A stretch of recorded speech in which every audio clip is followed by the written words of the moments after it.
بلوچستان کے شہر کلات سے ہمارے گدروشیا پوائنٹ کے نمائندے کی رپورٹ کے مطابق ڈپٹی کمشنر کیپٹن ریٹائرڈ جمیل احمد بلوچ سے زمیندار ایکشن کمیٹی کے وفد نے ملاقات کیا۔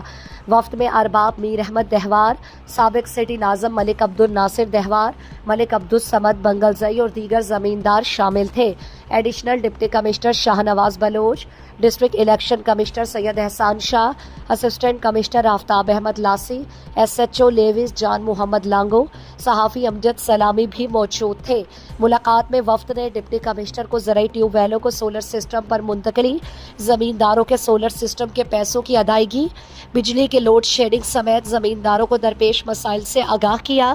ڈپٹی کمشنر جمیل احمد بلوچ نے کہا کہ زمینداروں کے مسائل ترجیحی بنیادوں پر حل کریں گے۔